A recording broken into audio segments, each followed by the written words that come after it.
Welcome to Midnight Menu Plus One. I'm Ray Canada. And I'm Margo Moss. We're here at Ted's Frostop on Claiborne and Calhoun in Uptown New Orleans. Once a week, Margo and I meet here at Ted's, and we invite a member of New Orleans restaurant and food community to join us. And we invite them to bring along a friend, a plus one. We never know who the friend's going to be. We'll find out in just a moment, but we do know who our special guest is going to be. I'm real excited, Margo, that we're going to have Ms Barbato of Rivista Bakery on for magazine. So that's going to be pretty exciting. Can't wait to hear what he has to share with us.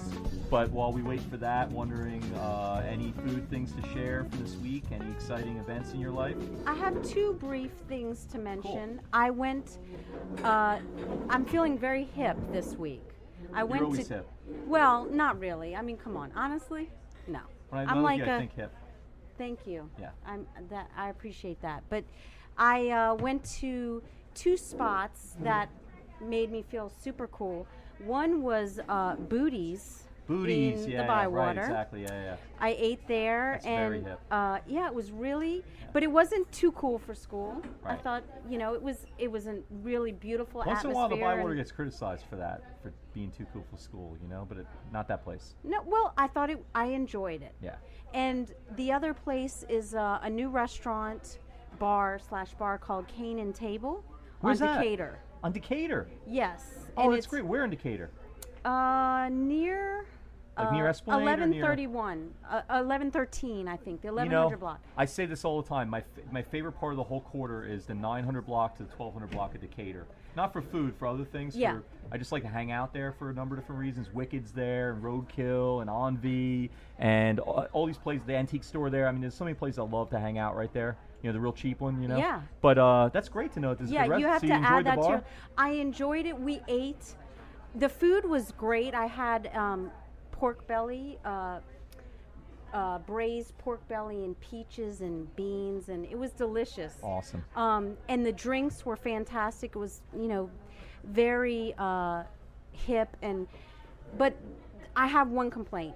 Uh-oh. The music was too loud. Too loud. I'm square because I really couldn't. Yeah, but it's a bar. I mean, it's a bar and a restaurant. It wasn't live music. It was piped in. No, it was just piped too loud. in. Yeah, but they turned it down and it was great, and I loved it. But I want to hear about your. I got so many little things. Okay, let me see what I got. Okay, so I ate at Amici. You know about that place? No. The kind of gourmet sort of pizza place, kind of Ancora / like Dominica-ish, on Magazine. Okay. And it was really good. I really enjoyed it. Kathy and I and Rachel ate there, and we loved it. My daughter, and that was great. And then also, my film, the thing, the Man Who Ate New Orleans. They're having they're finally releasing the thing. They got distribution. They're finally supposed to be releasing it. You can buy it and rent it and stream and all that stuff this week. Later on this week. Congratulations. Yeah, and then they're having a premiere in Atlanta with red carpet. And all that. I can't make it to it. And then the other thing was, I want your opinion on something. Okay. Uh-oh. People get couscous, right? And that's like a nice staple that people use, for. We had dinner tonight, and people often get couscous with as an extra with chicken or whatever it is, And I look at it and I thought, why doesn't everybody just always get quinoa, right? Like a quinoa salad, right? Because, you know where I'm going with this? Because No. Quinoa to me is like couscous, but it's natural. It's not like a processed thing. And it's got all kinds, it's a superfood, they say, like kale, it's good for you. And it's delicious, I think, and I don't see the downside to it. Is couscous processed? Yeah, I think we're going to need to Couscous ask our family about our guest about this. It's pasta. Yeah, it's a little beady like pasta, right? And quinoa to me is similar, but it's so much better in every way. It tastes better. It's more nutritious. It's like maybe we'll ask our special guest when he comes. This could be a good thing to ask him when we. Because he's a real chef. But so you don't have an answer. You stay neutral. I have no. My wife and I had a knockdown, drag-out fight about this today. It's like really. I take her I don't know side. if I can come home after this. I take her side. Last I saw her, we were I don't fighting know about what couscous. I don't know what she was. No, I'm just stance kidding. She We was didn't really taking, have that big of a fight. We disagree. My wife and I disagree about very little. I mean, it's amazing that I found somebody that agrees with me on all this stuff, and I agree with her because I'm so opinionated. But food is one area where we always tend to have just a little different taste on stuff, and I can never see her side of things. It's hard for me to empathize. As long as we've been dating since she was 7. I was 17 when we started dating. And anyway, well, okay, enough of that silliness. Let's get our special guest here, and I see him now, Ms Barbato. So great having you. Great, thank you. Pleasure to be here. Thank Chris, you, tell Chris. us where you currently are and what you do and all that. So my wife and I opened up a bakery on Magazine Street about 4 months ago called Rivista. It's more of a patisserie type bakery, so it's more laminated doughs, danishes, croissants, hand-rolled puff pastry, a lot of savory, more savory probably than sweet on a general day. We don't do a lot of bread baking. We do lunches daily and then brunches Saturday, Sunday. So it's, it's moving in the right direction, so we're good. All right, so you branch out beyond just baking too. You have other kind of... Yeah, we have other stuff that goes along with it. The biggest thing for us is just, I think, making things accessible, and I think trying to mold it into the community and probably more what people are looking for. Instead of kind of a fine dining, stuffy type restaurant, you can get that type of food, but come in and sit down in a more casual atmosphere. And you've done the fine dining. I remember the first time I met you was I did the chef's table for my anniversary at Commanders, and you were the chef that night. So you were, I guess you were like sous chef or something. Sous chef or chef de cuisine. I can't remember. Right. This Okay. time. It was a while ago. At Commanders, that would have been 2011, April 2011. That's right. Yeah. I worked there off and on for 15 years. 15 years. Man, early 90s through, I guess, probably late 90s, and worked at Bees for a little while. Okay. Wow. And Dickie Mr. Brennan's, Bees? Mr. Same Bees, family, right? Yeah. Dickie Brennan's Steakhouse, and then ended up back uptown, I guess, May of '04 at Commanders, and worked there till I guess about a year and a half ago. Then I took over chef at Adelaide. Ah. You were the head chef at I Adelaide? was the chef at Adelaide for a while. Okay. And the old chef left and went over to Revolution, Chris Lusk. So Okay. I knew the one opportunity to do before that. that. The guy, Danny. Danny. Yeah, Danny was a good Danny guy. Trace. Yeah, absolutely. Great guy. So how did you come to opening up Rivista? From you have all this experience and you've been working in those environments, and It kind of been a dream of ours for a while. We actually looked at the same space after Katrina. Huh. For And the same kind of project? The same space, same project. We actually looked at one side, then the other side. Our landlord at the time had both available, and it just didn't work out. We ended up holding the space for a year, and we got out of the lease, and everything was good. So lo and behold, I guess about 7 years later. So you actually signed a lease and everything to yeah. hold it, and you just didn't use it. We couldn't get the project. So what did it moving become? forward. I was trying to remember. I walked past there 100 times a day, but I can't remember what it was. I think the other side, I guess, is now the Magazine Street Barbershop, and then the side we're in, 4226, was a few different things over the years. The last one was Uptown Smokes. Uptown Smokes. That's which is, right. Okay, I was trying so to think. what? Tell us where it's between. I'm It's in between General Pershing and Milan on the riverside. okay. Just past Napoleon, like little downtown of Napoleon. Yeah, heading downtown from Napoleon. Oh yeah. Okay. Yeah. So we had an opportunity, I guess, about a year ago to pick up the space again. My wife had been in contact with the landlady, and we ended up picking it up, and it was something we always wanted to do. The biggest hindrance after Katrina was actually getting somebody to work on it, having contractors come in, and nobody was very interested in small projects, so it was just kind of a dead space for us, to be honest with you. At the time, we just couldn't get the work done, so we moved on. Well, it wasn't So the Chris- right time then. Yeah, too. apparently I mean, not. And in all honesty, the timing was much better this time around than last time. So that's really leaving your your comfort zone. It's kind of bold because you were doing fine dining, and that's most of what your work was in at Adelaide, I guess, and also in Commanders. And then you weren't doing a lot of the same stuff you're doing now in your own place. That was kind of. I guess the biggest catalyst moving forward was when you work for somebody else, and it was great working for the Brennan family for 20 years. I never worked for anybody else here. Was just work for yourself. There's a lot to be said for that. Yeah. My wife had been doing the farmers market since Katrina, and she has a very, very good following. It was kind of something we wanted to do, a smaller cafe, patisserie type thing, and that's kind of the direction we moved in. I'll be honest with you, it's still kind of a working project. We have a clear vision of what we want to do, but it's kind of getting people accustomed to it. We're not really a coffee shop, and we're not really a restaurant. We're not really a cafe, but we kind of have a good mix of everything. Everything is very, it's real quality, but it's just moving in the right direction, It Can feels a you nice natural elaborate spot, yeah. on? You used a word that I wasn't familiar with when you were describing the pastries. I think you said when you first started describing Laminated. Yeah. What? Can you That's- elaborate on that? So when you make bread, French bread or something of that nature, you use yeast, and yeast is kind of the leavener. So with besides the Danish dough, what you do is you create layers you create layers with the flour and the butter, and what happens is when it bakes, it causes the pastry to rise. Okay. So it's called laminating, or when you think of like laminated wood or Think of the layers. Yeah. Okay, it's like really a the veneer, best. like exactly. gluing veneers together. And that's exactly wood. what it is. Okay. And then when you bake it, the steam releases from the butter, and it causes the flour layers to separate. And does it make it flaky? Oh yeah, very, very flaky, airy. And you get a nice crunch on the outside. It's really quite an interesting process. I've learned a lot from my wife about it over the years, and it's amazing.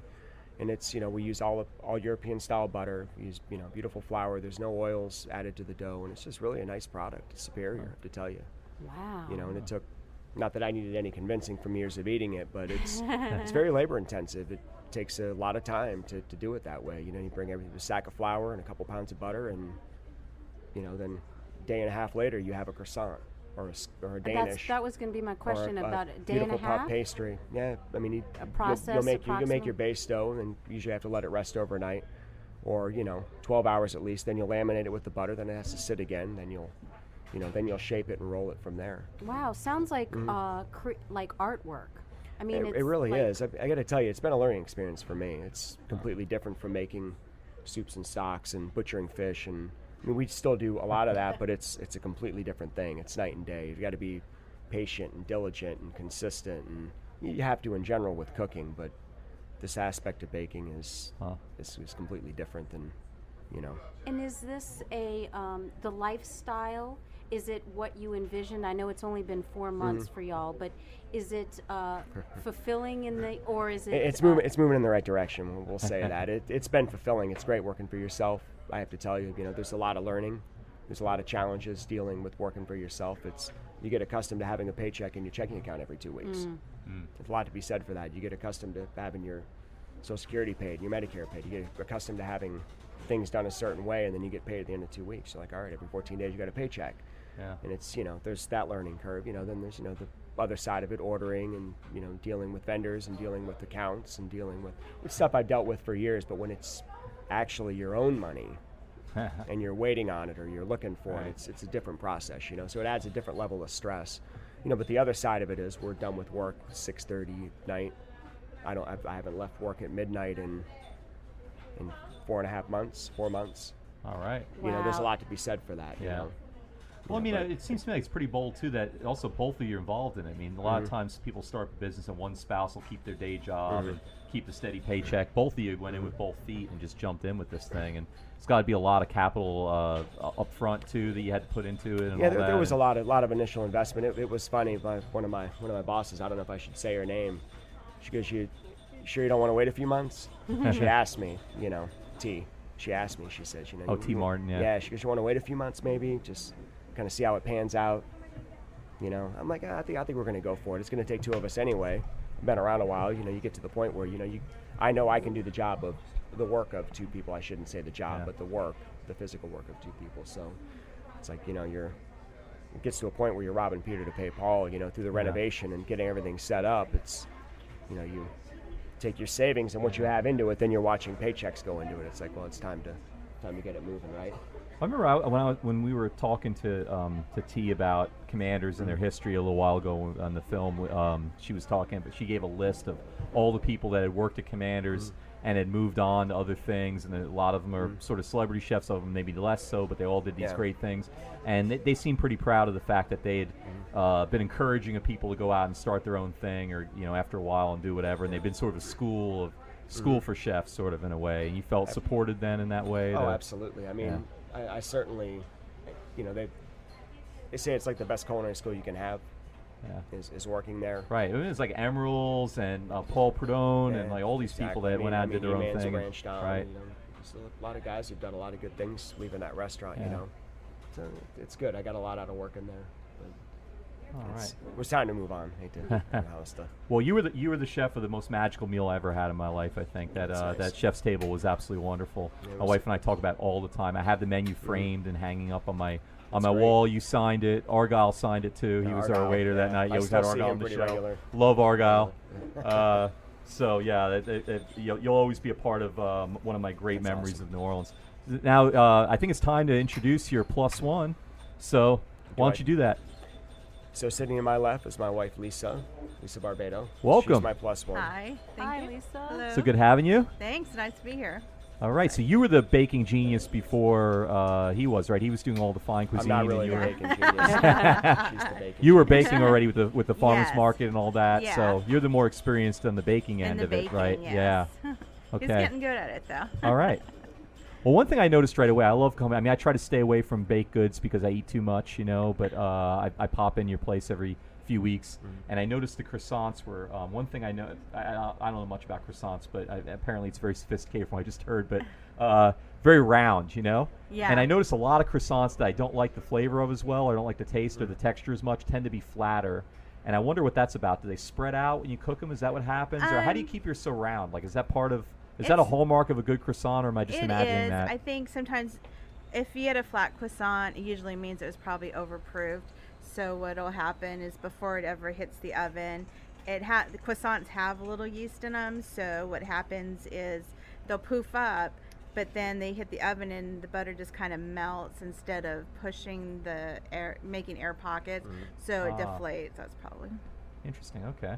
So I it's wondered very about that. scientific. Yeah. It is. It's pretty amazing that you can take 3 or 4 ingredients and make something so beautiful. Yeah, when I think of cooking a croissant, I think of my grandmother taking those frozen ones out of the, and then they unroll it and put it in the oven, and this is not that, what you're doing. No, it's and I a think whole different too, animal. Sometimes people undercook them, like they should be, nice and brown. And it took me a long time at the farmer's market to get people not to ask for the ones that aren't burnt.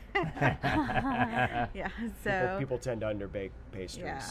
I have to say that's They're afraid of burning them. They're well, afraid of them yeah, getting too they're dark. just not used to being brown, and they should be. They should be crispy, and So, have you always been a baker? Like a baker, to me, it's a scientific person, and whereas you have you, is it more creative from your?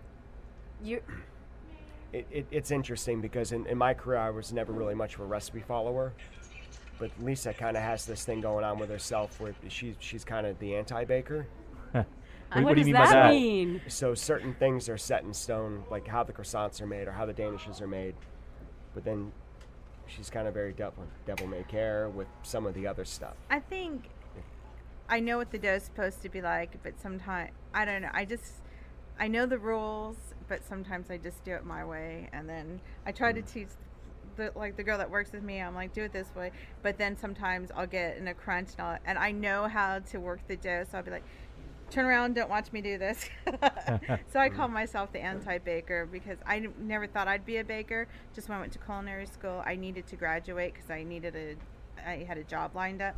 So I took baking and pastries during the summer so I could graduate early. On a whim. I had never had plans to be a baker ever.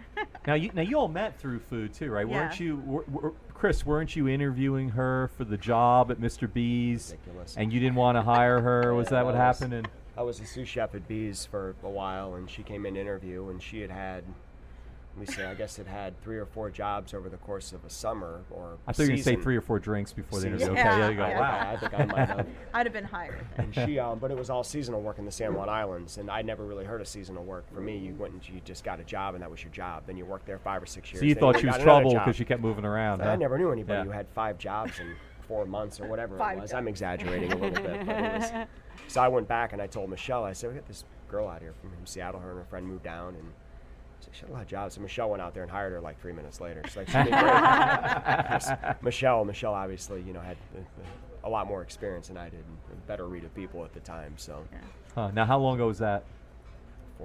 98, 14 years. And how long after that were you married? Oh, wow. Well, We moved in about 4 months after that. We Yeah. lived together. You were moving in together 4 months after that. Yeah, yeah, Wow. I started that year at Mr. B's like October 1st. We were dating by his birthday, which is December 1st, and then living together by January, and then that was it. So Oh, what wow. were you doing at Commander's? What was your... I was That's at Mr. Mr. B's. B's, I'm so sorry, I was Mr. a B's. line cook, so I worked the line, and for about 2 years, and then the pastry chef went on vacation, and Michelle knew I had some background, so she asked if I would, do pastries while he was away, and then he came back and left again, so I just sort of migrated into it. And there's not very many people who like to do pastries, so Why is Oh, what? that? Yeah. I think mostly because you have to have patience. Like I'm always telling him, be gentle, give it time, And I don't know. I don't know if they think it's, not manly, you know, and there's more men, or just, it just takes some time, I guess. So I realized there was more jobs in pastries, and I realized I loved it. So now the pastry kitchen at Commander's is a whole operation. It's bigger than a lot of restaurants' kitchens. What was it like at Mr. B's? Was it also? No, not like that. No, I had a little corner right across from the wood burning grill, so it was kind of difficult to keep things cool sometimes. Yeah. Wow. Yeah, it was just in the regular, just with everything else. Would that affect the pastries? And I mean, did it ever destroy the heat? Yeah, I mean, you just learn to deal with it. I didn't know any different, so I just went with it.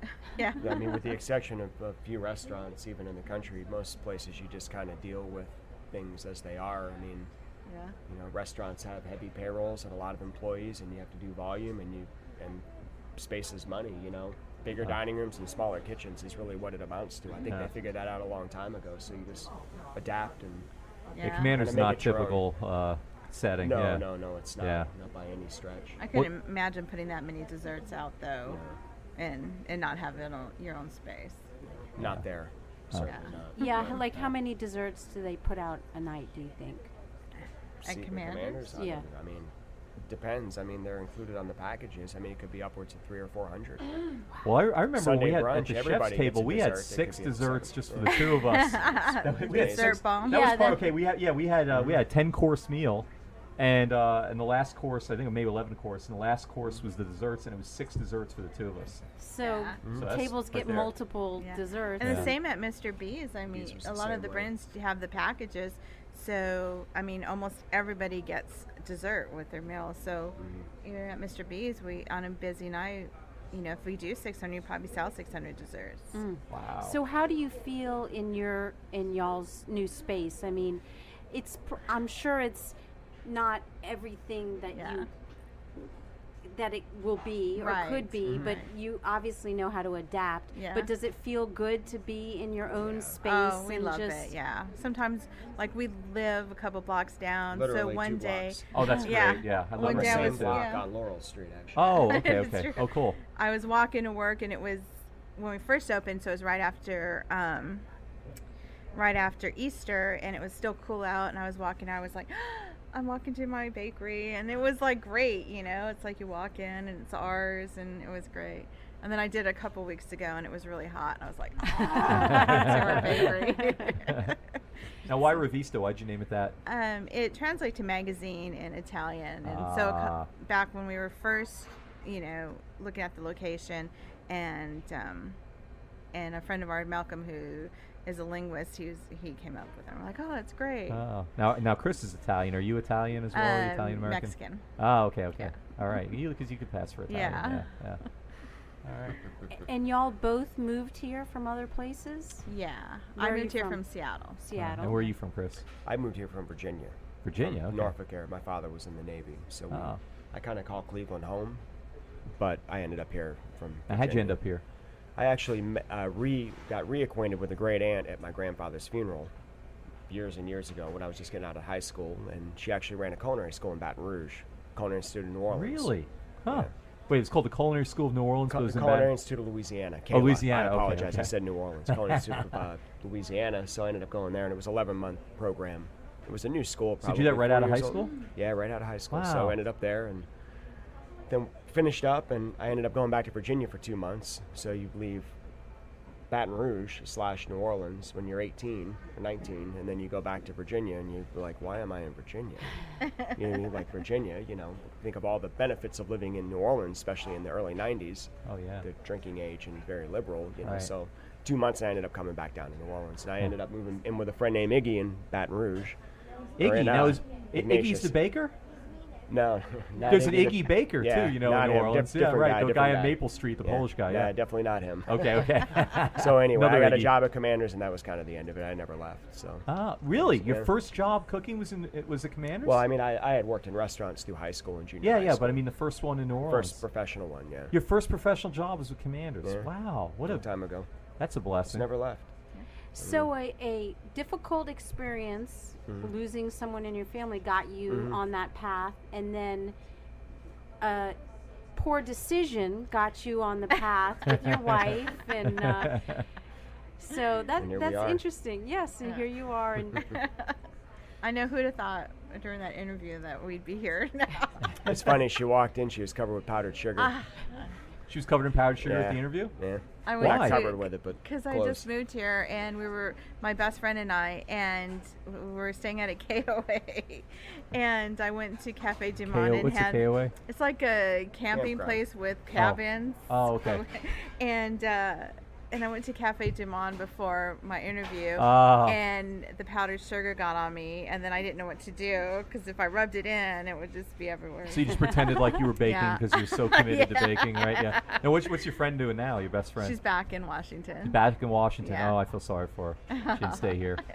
Just kidding. Washington's fine. Okay, so maybe you can settle this dispute for me. Okay, so my question is, true or false? Am I right about this?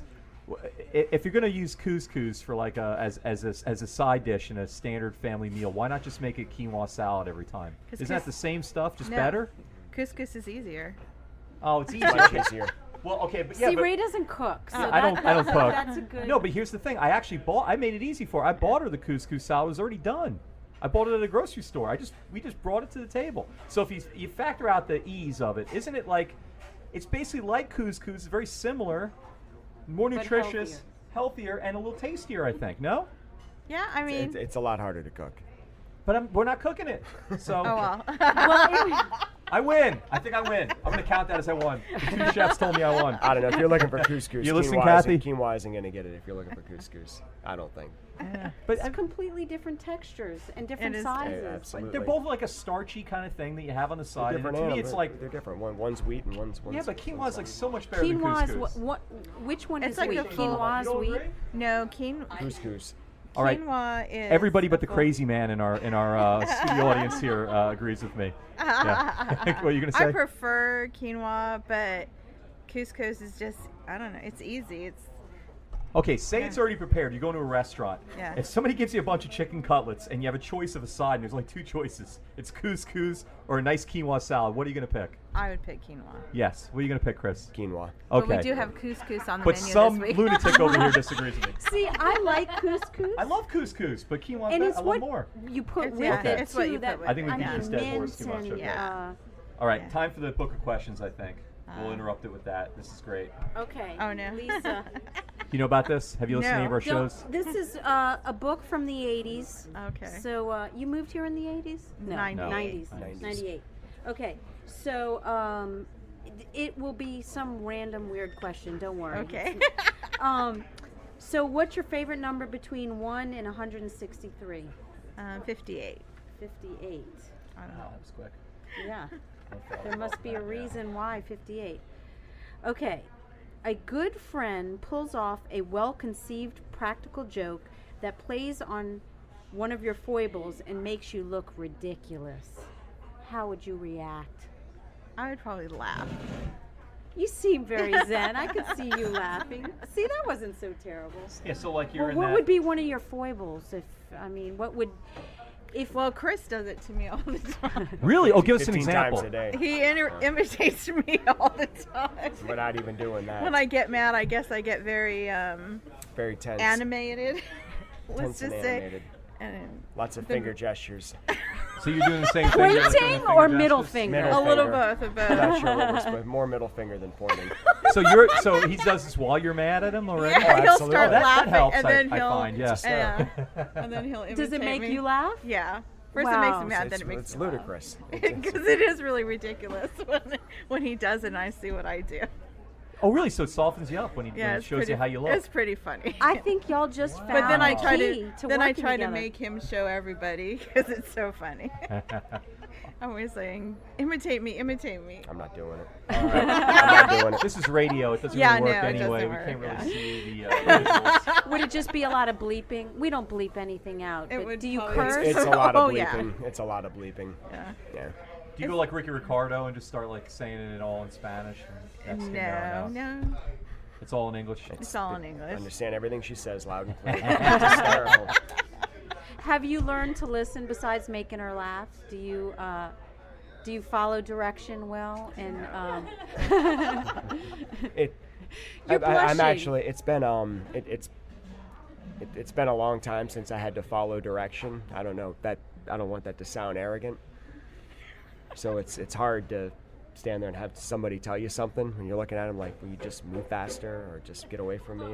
But you can't say it, but you can because it's your wife. Yeah, that's the bad thing. Does that make sense? You know, it's like you start talking to each other like husband and wife, or I'll be up front and he'll be in the kitchen and I'll be like, Chris, you know, I'm like, okay, this is not, we're not at home. And every ridiculous thing you ever saw and every silly horror story you ever heard about married people going into business together, working with your spouse, and you find yourself doing it after a couple of months. Well, give us one example. Well, a sense of humor what's is a great. good example, one of these? Yelling about the dog. Your dog was at the bakery? No, just at home. You get up in the morning, the dog's scratching, you're irritated. So you had to get up 35, 40 minutes early because the dog's scratching in the bedroom. And you're just mad because it's early anyway. Then you're already up earlier. So you get to work. It's like, we do something with the dog. It's like, that dog's old. Leave him alone. Like, and then it goes on, and then you forget that you're At work. around people that work for you. It's a little and embarrassing. You forget, you slip, and you tell them what's really in the gumbo then. Yeah. It's all gumbo after what's that. really going on in your life. We It have a just is girl, something Michelle, silly. that speaks Italian, and I told her yesterday she needed to teach us how to fight in Italian, so it just sounds more It's so musical. Romantic. Yes, more romantic. You know, like how do you say I'm going to show up to your funeral in a red dress in Italian or something like that? It's nice. All right. Okay, Chris, are you ready for your I'm ready. number? All right, pick a number. Any 17. number. 17. Do you want to read it, Ray? I will. Would you be willing to become extremely ugly physically if it meant you would live for 1,000 years at any physical age you chose? That's a quintessential book of questions. No, It's to answer, bizarre. no, absolutely So not. you would rather die in another 40 years or whatever it's going I to be. would for rather you live a than normal, healthy life and than then live die. 1,000 years is disgusting. Hard to behold. Absolutely. I should Chris, be we gotta able to break the news choose to that. you. You're already Yeah, you're already ugly. Thanks. I was always told I got a face for radio. Actually, she told me that last week. Oh, no. Wow. All right. Well, that's very interesting. Now, when did you live in Iceland?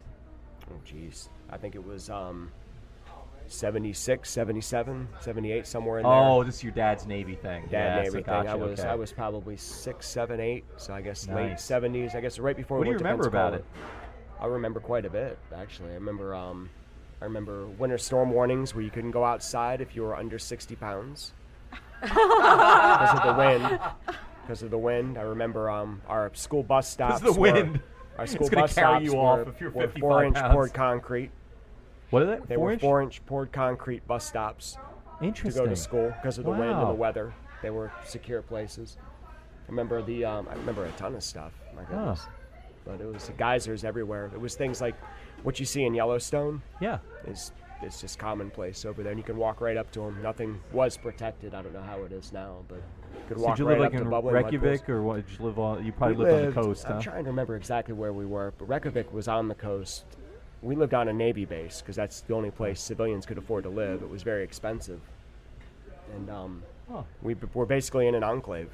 You didn't really associate with the Icelandics too much. Huh.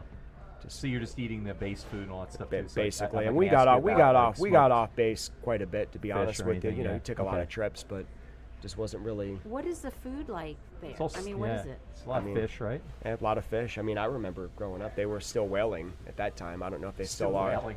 Did you eat whale? No, I never had anything like that. But you could smell it cooking. Get off to the coast, you could smell them boiling fat. It was interesting. Oh.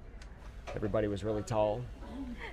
They were really tall. They were fair haired. Not just to a 6, 7-year-old. Like They were, in general, they were 6 foot plus. Everybody, including the women. And no trees, right? There weren't any trees either that I remember, which was strange. It was Well, a tundra. they probably during the Viking time, That's- to survive, they ripped them all out. That's exactly what happened. They said they built boats out of them and built homes or did whatever else, and there were no and trees. they never grew back. It was a tundra, basically. They always say they should have flip-flopped Iceland and Greenland, because Iceland was the greenest place you ever saw, Right. but there were no trees, and Greenland is just covered with icy, ice. yeah.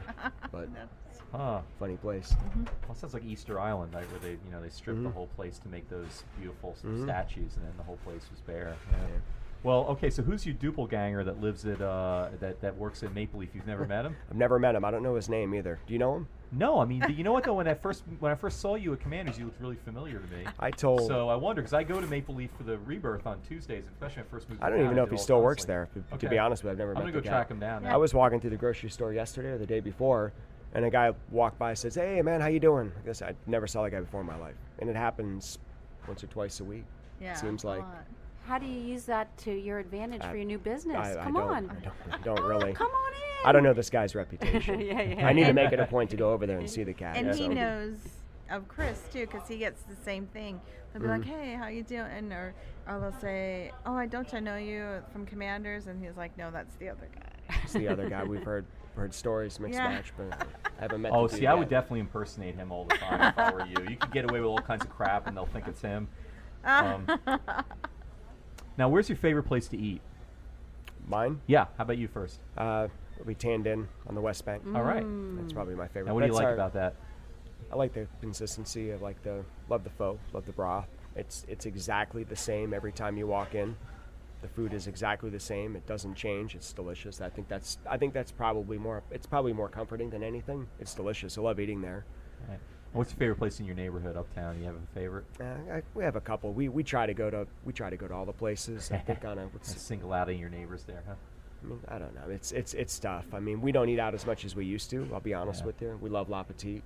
It's great. I haven't been to Dominique's yet. Sad to say. I know, because we always look great. Like this And when Theo's we get off. awesome. We're always like, we let's go for a drink then. And it doesn't happen. We actually pulled this maneuver on La Petite probably 6-8 months ago. The getting out of work, sitting there. What was it?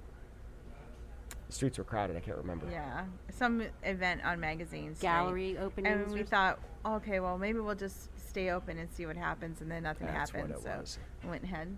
Too many Negronis at La Petite. Oh, then you can walk home. That's good. Yeah, okay. Yeah, it's only 2 blocks. Exactly. Oh, that's the thing. Yeah, you guys can walk to. Got to be 20 good places to eat that you can walk to easily from there. It's changed a lot. I love what's going on our block. Yeah. It's very nice. It's not the same as it was. We bought the house 11 years ago, and I mean, before that, you wouldn't, I don't know how to say it nicely, we wouldn't have considered living on that side of Magazine Street on the point. And it's changed a lot the last, 10 years. Yeah. It's amazing. It's really happened. Huh. So. Let me ask y'all a question about Rivista. Am I pronouncing it Rivista? Now, is it, do you have any plans to supply to restaurants, or is it completely walk-in business? We have actually been doing a lot more wholesale. We supply brioches to Sobu. We just started Saint Marie. What else do we do? We do pastries for. We just started Mojo Coffee Houses doing pastries for them, and for Merchant down in the CBD. Oh yeah. Oh, I love that place. Yeah, that's a great place. They have good coffee. Yeah. Yes. Yeah, Illy Coffee. Good salad. Coffee. They're one of their owners is actually our rep for Illy, so that's how we got to meet them. So you're still doing the farmers market too? Yep, still doing the farmers market on Saturday. Every Saturday. Cool. Yeah, I love the market. So you don't do the Tuesday one uptown? No, they had enough bakers there on Tuesdays, and it's a lot of work. We sell a lot on Saturdays. We have a really loyal clientele who comes specifically for us, and I think there would be a riot if we didn't show up. We love being part of it. It's nice getting to know the farmers and the seasons, and which is nice for us too, because we use a lot of that product in our menus to plan. We change every week, and so we just try to see what's there and sort of design. We end up at the market a couple times a week, or definitely Saturday morning. Then we always go Tuesday. Then better part of the month we'll end up Thursday. So. And like we get our Thursday eggs, we scavenge for eggs there, but we can tell whose eggs we're using just by the yolks. I know that sounds weird, but we can tell the difference between the farmer's eggs. So you're looking for eggs, by the way? Yeah. Because I have a surplus of eggs. I grow chickens in my backyard. I'll trade eggs for you for pastries. There you go. That? It's a deal. I walk past you like 5 times a day. I could bring them in. You could try them out. Yeah, absolutely. Yeah. It's true. Yeah, it's hard to find farm eggs, especially in the summer because they lay less, Yeah. I tell you what, eggs hit that $5 a dozen mark. You start shopping. You got to start looking around. They get expensive. So. Oh, they're so good though too. Yeah, it makes the a fresh farm eggs. huge difference. Yeah, absolutely. I have a question about. Do you have any clients that are gluten-free but would love your product, but can't? I mean, is there anything you make any that you gluten-free? can? We do actually. Cool. We have. We always have a chunk. It's called Chunky Monkey, which is a muffin. It's banana with dark chocolate, coconut, walnuts. We just started you doing. said that too And quick. that's gluten-free? You need to drag that out. That needs to be a sensual experience. Say that again. Dark chocolate. Oh, I like that. Say it again, baby. Wow, you have a voice for radio. And we just started doing gluten-free focaccia for our paninis and our sandwiches as an option. And we want to do a lot more. We're just kind of in growing pains right now, just things that we want to do and that we're actually capable of doing with, so we can go home every once in a while. Well, I think that's great. Even those options, because that makes such a difference. Yeah. It's hard to find a sandwich on gluten-free bread, especially a nice focaccia. I mean, that alone is great. And we have a great recipe for bagels that we would like to do too. Just hire a couple more people. When we get to that point, we can do a lot more. Wow. Well, all the New Yorkers here, myself included, complain about the bagels in New Orleans. So they're not the same. So you could conquer the town with a great bagel if you really came up with it. We do them on Saturdays because I do them for the farmers market right now. We'd like to do them more consistently, but unfortunately the bagel is one of the things that if we start running out of time, bagels are off the list. Does the water here affect all pastries? I mean, I've heard people say that bagels, they have a hard time making bagels here because of the water. Is that accurate? First of all, is that true? Okay, well, it probably is. Like I said, I'm the anti-baker, so I don't know. I just, So, I mean, what does affect is the humidity will affect the weather. That, I find, affects things the most. So, but then you just sort of, what the dough's supposed to be, and you just add more flour or less flour just to get to that consistency. Now does the humidity, I don't know anything about this, does the humidity affect the actual production of the like how it comes out? Or does it affect how it lasts, like on the shelf? Both. Both, okay. Both, yeah. Interesting. Absolutely, yeah. Oh, wow.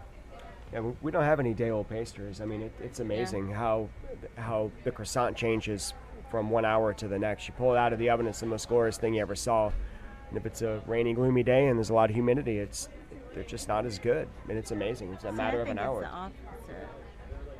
Ooh, here we go. This will be one of your famous fights. Do it. Fight. I don't know. What do you think of that, baby? Well, because they love the humidity, so before they go in the oven, I think they're better when it's humid. Oh. Before you put it, Before you put it in the oven. When it sits out, Yeah, the when it's humidity helps proofing, it yeah. before. Yeah, talking but he is right. afterwards. Like if you're at the market, it's hard to keep them looking great in the summer because it's so hot and humid. So it kind of almost wilts when they're Yeah, so out they there, do. If they're outside, not so much in the shop though, because with the air conditioning. Huh. All right. So tell us. We'll talk about it when we get home. Unfortunately, we're almost running out of time. Yes. So I'd like to. Will y'all just tell us your hours and the address again? And It's 4226 Magazine Street, and our hours are 7 to 5 during the week, and then 8 to 3 on the weekends. And we do lunch from 11:30 to 2 during the week, and then brunch. We do it 10:30 to 2 on Saturdays, and we're just starting to do 9 to 2 on Sundays. great. And let's spell the name again. It's R-I, right? Yes. Not R-E, Yes. right? R-I-V-I-S-T-A. Yes. All right. And you have a web page, and Yep. I know you have Facebook. Yeah, we have Facebook, and we don't have a web page yet. We have a Twitter account and Instagram. Thank you, Lauren. It's Rivista Nola. All right. Rivista Nola. Uh-huh. Well, thank you so much for coming. This went by so fast. Great, thank you. It's been such a joy to have with us a special guest, Chris and Lisa Barbato of Rivista Bakery on Magazine Street, as you just heard. You can find out all these things about them and much more on our website. There'll be links to their business on itsneworleans.com. Thank you so much for coming. Great. Thank you. And it's been such a pleasure having you. Our show is recorded live at Ted's Frostop on Claiborne Avenue in Calhoun in Uptown New Orleans. Ted's is open 7 days a week, serving first-class burgers, beer, and their awesome homemade root beer in a frosty mug. Midnight Menu Plus One is produced by Grant Morris, and Chris Keogh is our technical director. And this fabulous audio quality that you hear is by PreSonus Audio Electronics. Makes all kinds of wonderful things. Visit presonus.com for more information. You can get in touch with us here at Midnight Menu Plus One by going to our website, itsneworleans.com, and from there you can follow us on Twitter, find us on Facebook, sign up for our mailing list, get all kinds of swag. And while you're at itsneworleans.com, you can listen to other episodes of Midnight Menu Plus One and our other shows, Happy Hour, Mindset, True to the Game, Vietnola, Out to Lunch, and others. And if you're listening to the show on iTunes, please rate us and review us. It helps other people to find us. Midnight Menu Plus One is a production of INO Broadcasting for itsneworleans.com. So we meet here again at Ted's Frostop. I am Ray Canada. And I'm Margo Moss. Thanks.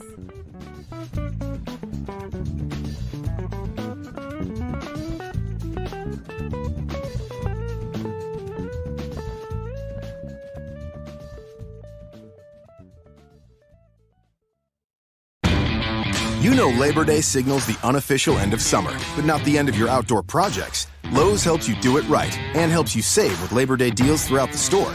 Shop now and get 2 bags of Stay Green potting mix for $12. And keep your lawn looking neat and trim with a Craftsman 2-cycle 17-inch gas string trimmer, now $20 off at just $119. Whatever's still on your to-do list this Labor Day, do it right for less. Start with Lowe's. Offers valid through 8/28. Soil offer excludes Alaska and Hawaii, U.S. only.